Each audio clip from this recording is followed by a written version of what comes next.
Hello students, my self Ankit Goyal. तो आप जिस चीज़ के लिए यहाँ पर आए हैं उसकी मैं आपको पूरी जानकारी दूंगा कि फाइनली जिस चीज़ का आप सबको बेसब्री से इंतज़ार था वो समय अब आ गया है। मैं बात कर रहा हूँ क्लास 10th CBSE बोर्ड के स्टूडेंट की स्पेशली। CBSE ने फाइनली वो जो ऑब्जेक्टिव क्राइटेरिया क्या रहेगा, किस बेस पर उन स्टूडेंट्स को नंबर दिए जाएंगे और कितने मार्क्स दिए जाएंगे, ये CBSE ने नोटिफिकेशन निकाल दिया है। तो पहले मैं आपको ये बताना चाहता हूँ या अवेयर कराना चाहता हूँ कि किसी भी प्रकार के रूमर्स में फंसने से पहले या यूट्यूब पे किसी भी गलत जानकारी को जानने से पहले आपको CBSE की ओरिजिनल वेबसाइट CBSE पर जाकर के 17 पेजेस का वो PDF लिंक डाउनलोड करना होगा और फिर अधिक जानकारी लेनी होगी। हम यहाँ पर कम शब्दों में 2 या 3 पॉइंट ही वो पॉइंट डिस्कस करेंगे जो आपको जाननी चाहिए। अधिक जानकारी चाहिए तो मैंने जैसा बताया वैसा कीजिए, लेकिन किसी भी रूमर्स में फंसने की ज़रूरत नहीं है। तो मैं यहाँ पर अपनी संक्षिप्त में ये बात आपको ये बताना चाहता हूँ कि CBSE बोर्ड ने ये डिसाइड किया है कि जो 100 मार्क्स होते हैं उनमें से 20 मार्क्स, जैसा कि हमेशा इंटरनल असेसमेंट के होते हैं, वो स्कूलों ने जो भेजने थे, जैसा पहले भेजते हैं वैसा उन्होंने भेज दिए हैं। और जिन स्कूलों ने अभी तक नहीं भेजे हैं उन्हें एक डेट दे दी गई है, तब तक वो स्कूल वाले भेज देंगे।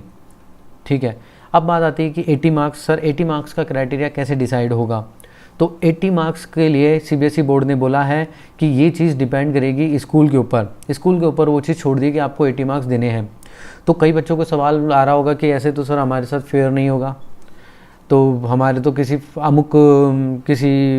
इंग्लिश टीचर से नहीं बनती, कभी हमारी हिस्ट्री टीचर से नहीं बनती थी, सोशल साइंस वाले टीचर से नहीं बनती है, सर इंग्लिश वाले टीचर से नहीं बनती है, तो ऐसे तो फेयर नहीं होगा। नहीं, फेयर ही होगा। इसके लिए CBSE बोर्ड ने 8 मेंबरों की एक इंडिपेंडेंट कमेटी बनाने की घोषणा की है कि हर स्कूल को अपनी 8 मेंबरों की एक कमेटी बनानी होगी। उस कमेटी में सदस्य कौन कौन होंगे? एक आपके प्रिंसिपल सर या मैडम होंगे, 5 आपके सब्जेक्ट टीचर होंगे जिनमें से एक सोशल साइंस का होगा, एक साइंस का होगा, एक मैथ्स का होगा, और 2 आपके लैंग्वेजेस जैसे कि ज़्यादातर लेते हैं हिंदी और इंग्लिश के टीचर होने वाले हैं।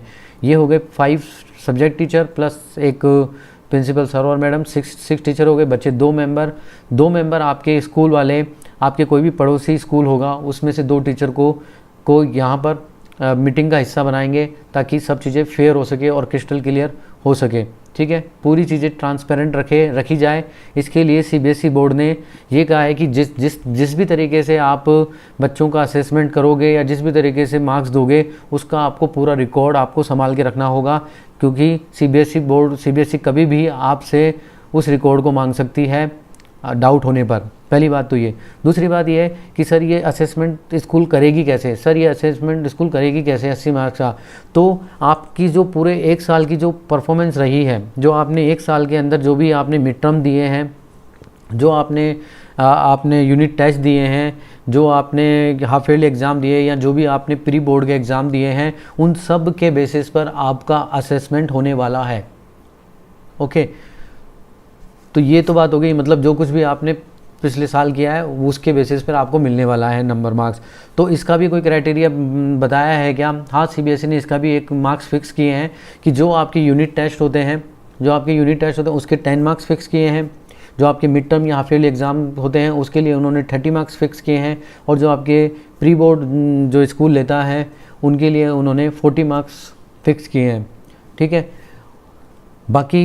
बाकी जो ओवरऑल जो परफॉर्मेंस है वो कुछ का क्या होगा, ये एवरेज निकाल करके या फिर वेटेज निकाल करके असेसमेंट करेंगे। उतना आपको जानने की ज़रूरत नहीं है। हाँ, ये बात है कि जिन बच्चों ने एग्ज़ाम नहीं दिया है, पूरे साल मस्ती की है, जिन्होंने अटेंडेंस नहीं लगाई है, जिन्होंने किसी प्रकार का कोई एग्ज़ाम नहीं दिया है, उनका क्या होगा? तो उनका यही होगा, उनके लिए ये रूल आया है कि उनके लिए स्कूल कैसे भी करके ऑफलाइन, ऑनलाइन, टेलीफोनिक, कैसे भी करके कोई भी एक एग्ज़ाम लेगा और उस एग्ज़ाम के बेसिस पर उन बच्चों को मार्क्स दिए जाएंगे। अगर किसी को खुदा ना खास्ता, भगवान ना चाहे, किसी को किसी प्रकार की कोई डिसेबिलिटी हो जाती है और वो इस प्रकार के एग्ज़ाम नहीं दे सकता है, उसके लिए भी कुछ क्राइटेरिया रखे हैं कि अगर उसकी थ्रू आउट पूरे ईयर अगर किसी भी प्रकार की कोई प्रेजेंटेशन दी गई हो, कोई भी क्यूज़ उसने परफॉर्म की हो, किसी भी प्रकार की कोई एक्टिविटी उसने करी हो, तो उसके आधार पर उसको नंबर दिए जाएंगे और सीबीएसई बोर्ड को उस रिकॉर्ड को संभाल के रखना होगा, क्योंकि सीबीएसई बोर्ड उसका भी एग्जामिन कर सकता है। तो इतने सब क्राइटेरिया थे। और फाइनली अब आप ये पूछेंगे कि बस आपके काम की चीज़ तो मुझे लगती है एक ही चीज़ है, एक सवाल है कि फाइनली बोर्ड का एग्ज़ाम कब आएगा, का रिज़ल्ट कब आएगा। तो बच्चों दिल थाम के बैठो और इस तारीख को नोट कर लो, 20 तारीख 2021 को आपके बोर्ड का एग्ज़ाम आने वाला है। और आपको बेस्ट ऑफ लक मेरी तरफ से। मैं अंकित गोयल आप सभी को बेस्ट विशेष देता हूं कि आपका रिज़ल्ट आपके अकॉर्डिंग ही होना चाहिए और होगा। और वैसे भी आप और मैं आप कुछ नहीं कर सकते हैं, बस एक अच्छी कामना कर सकते हैं और भविष्य के लिए एक अच्छी योजना बना सकते हैं। और बस आप इंजॉय करो और बस किसी प्रकार के डरने की कोई बात नहीं है, ठीक है। तो धन्यवाद मेरी बातों को सुनने के लिए और एडू स्टडी टॉक्स के चैनल में आने के लिए आपको मैं आभार व्यक्त करता हूं। तो तहे दिल से धन्यवाद।